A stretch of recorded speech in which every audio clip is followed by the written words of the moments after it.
जो पार्टी उत्तर प्रदेश की है और जिसके पास देश भर में कोई ना सांसद हैं ना विधायक हैं, और उस पार्टी के द्वारा इस प्रकार की बात कहना और मुझे लगता है कि ये अल्प ज्ञान का सूचक है।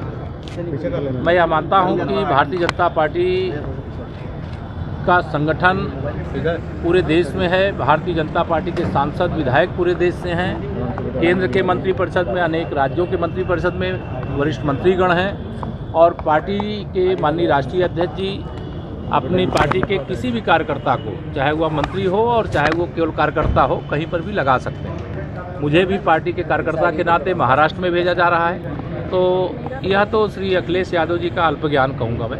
स्वामी प्रसाद मौर्य जी सिंगोल को लेकर सवाल उठा रहे हैं, कह रहे हैं कि वो राजतंत्र का प्रतीक था, अभी उसका इस्तेमाल क्यों किया जा रहा है? वो अखिलेश जी के भोंपू हैं, उनके बारे में कुछ नहीं कहना।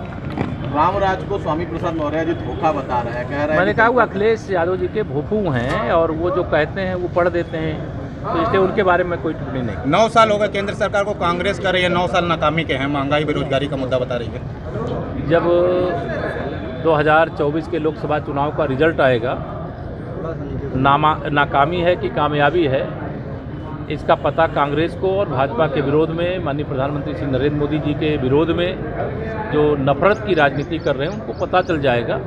और मैं यह मानता हूं कि लोकसभा अगर उत्तर प्रदेश में हूं, मैं उत्तर प्रदेश से हूं, तो माननीय प्रधानमंत्री जी के संसदीय क्षेत्र सहित उत्तर प्रदेश के सभी 80 के 80 संसदीय क्षेत्रों में मुझे पूरा विश्वास है कि जनता का आशीर्वाद प्राप्त होगा और भारतीय जनता पार्टी का कमल जिस स्पीड से यूपी में खिलेगा उसी प्रकार से हिंदुस्तान सर, कांग्रेस की तरफ से नए सांसद बनने की वजह से राष्ट्रपति को मतलब शूद्र मान के मतलब कांग्रेस घेरते आ रही है, क्या मानते हैं? कांग्रेस को देश की सर्वोच्च अदालत ने आज जवाब दे दिया है। उन्होंने इसी प्रकार की शरारत करने की भावना से सुप्रीम कोर्ट में एक याचिका डलवाई थी। उनको देश में लोकतंत्र के सबसे बड़े मंदिर, नए संसद भवन जो दुनिया का सबसे अच्छा संसद भवन है, उसके निर्माण के पूर्ण होने पर उद्घाटन के बहिष्कार का नाटक करना पड़ रहा है, क्योंकि उनके पास कोई मुद्दा है ही नहीं। इसलिए जो भी इस प्रकार की भाषा का इस्तेमाल कर रहे हैं, मैं मानता हूं कि देश की जनता उसे देख रही है, और जो संसद के नए भवन के उद्घाटन समारोह का बायकॉट कर रहे हैं, तो कहीं संसद में पहुंचने से रोकने के लिए जनता उनका बायकॉट न करे। तो गंगा जल भी छिड़क रहे हैं, क्या मान रहे हैं? मेरठ में बीजेपी पार्षदों पर आरोप लगा है मारपीट के, MIM के पार्षदों पर शपथ समारोह में। नहीं, अभी मुझे जानकारी नहीं मिली है।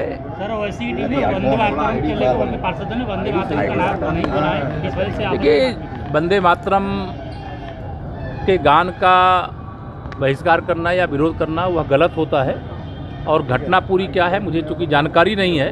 वंदे मातरम का गान हो तो हर भारतवासी को खड़े होकर के वंदे मातरम करना चाहिए। बनारस में भी एक मामला सामने आया है, किशोरी के साथ गैंगरेप का मामला सामने आया है। इसको लेकर के अखिलेश यादव से लेकर के विपक्ष के तमाम नेताओं ने सवाल खड़ा किए कि उत्तर प्रदेश में पूरी तरीके से जंगल राज वाले जंगल में चले गए हैं और सुशासन वाले सत्ता में हैं, और कोई अपराध करेगा तो वो बचेगा नहीं। पुलिस खोज निकालेगी और उनको उनके हिसाब से जो अपराध किया उसके हिसाब से उनको कठोर से कठोर दंड दिलाने का काम होगा। धन्यवाद। शहर की सरकार बनाने के लिए शपथ ग्रहण में आज शामिल होने के लिए क्या लगता है? निश्चित तौर से आज शपथ ग्रहण के कार्यक्रम में आया हूँ। ये बाबा विश्वनाथ जी की नगरी है, काल भैरव जी की नगरी है, ये गंगा मैया का पवित्र तट है, और माननीय प्रधानमंत्री जी जो विश्व के सबसे लोकप्रिय नेता हैं, सबसे जनप्रिय नेता हैं, जिनका ऑटोग्राफ लेने के लिए अमेरिका के राष्ट्रपति तक को कहना पड़ता है कि माननीय नरेंद्र मोदी जी मुझे आपका ऑटोग्राफ चाहिए।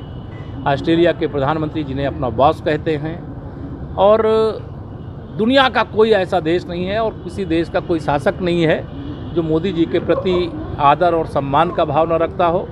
तो मैं तो ये कहने में मुझे अतिशयोक्ति नहीं है कि माननीय श्री नरेंद्र मोदी जी, जिन्हें काशी की जनता ने, आप सब लोगों ने देश की संसद में चुन करके भेजा और देश के प्रधानमंत्री के रूप में उन्होंने देश का गौरव बढ़ाया, वो स्वयं अपने आप में जैसे संयुक्त राष्ट्र संघ की तरह हो गए। दुनिया की कोई समस्या, उसके समाधान के लिए लोग कहाँ जाते हैं? संयुक्त राष्ट्र संघ में जाते हैं। लेकिन आज हम देख रहे हैं दुनिया के कई देशों की बड़ी से बड़ी समस्या के समाधान के लिए लोग माननीय प्रधानमंत्री नरेंद्र मोदी जी को चाहते हैं कि वो हमारी मदद करे। ये हमारे देश के लिए गौरव। मोदी जी के संसदीय क्षेत्र में ही किसानों के ऊपर लाठीचार्ज होता है, तमाम किसान धरना भी दे रहे हैं बहुत दिनों से। ये क्या मामला देख लेंगे, ये सब देखिए लोकतंत्र है, लोकतंत्र में सब। पेश है न्यूज बकेट हिंदी मासिक पत्रिका। पढ़ें इस महीने की पूरी खबर विस्तार से हमारे न्यूज बकेट की मैगजीन में। हमारी ई मैगजीन को मुफ्त में पढ़ने के लिए अभी लॉगिन करें www.newsbucket.in पर। इसके अलावा रोज की ताज़ा खबरों के लिए हमारे YouTube चैनल को तुरंत सब्सक्राइब करें।